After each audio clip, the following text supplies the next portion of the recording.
તો જૂનાગઢ જિલ્લાના કેશોદ પોલીસની કામગીરી સામે ભાટ સિમરોલી ગામના એક મામલે ગંભીર સવાલો ઉઠ્યા છે।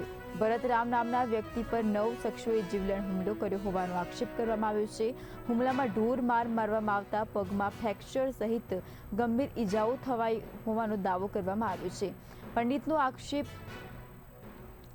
પીડિતનો આક્ષેપ છે કે હુમલાખોરો સામે ફરિયાદ નોંધાય તે પહેલા જ તેમને પોલીસ કાર્યવાહી માટે પોલીસ મથકે લાવવામાં આવી અને ફરી કેશોદ સિવિલ હોસ્પિટલમાં સારવાર માટે ખસેડવામાં આવ્યા હતા। સમગ્ર ઘટનામાં પોલીસ તરફથી સત્તાવાર સ્પષ્ટતા સામે આવી નથી અને હવે હુમલાની ફરિયાદ તથા કાર્યવાહી અંગે આગળની સ્થિતિ તપાસ બાદ સ્પષ્ટ થશે। 17 તારીખે રાતે મારા મોટા બાપાનો છોકરો મારો ભત્રીજો રાહુલને બરફવા ગયો હતો।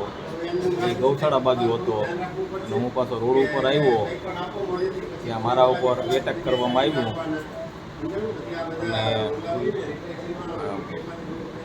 રાહુલ રમેશભાઈ ડાભી, ચિમનભાઈ મોહનભાઈ ડાભી, રમેશભાઈ મોહનભાઈ ડાભી, અરવિંદભાઈ મોહનભાઈ ડાભી, પીએસભાઈ રમેશભાઈ ડાભી, ધવલભાઈ ચિમનભાઈ ડાભી,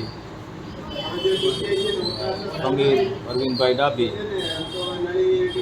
નિર્ભય ચિમનભાઈ ડાભી અને ભરત બાબુભાઈ ચુડાસમા। કુલ કેટલા લોકો હતા? 9। કઈ જગ્યાએ ઘટના બની હતી? નિશાળની બાજુમાં વડલાપા। અત્યારે આપ ક્યાં છો? અત્યારે હું સિવિલ હોસ્પિટલે છે, મને દુખાવો ઉતર્યો હતો, ત્યાં મને લઈ આવવામાં આવ્યો। પોલીસ ફરિયાદ કરવામાં આવેલી છે? પોલીસ ફરિયાદ હજી મારી લીધી નથી।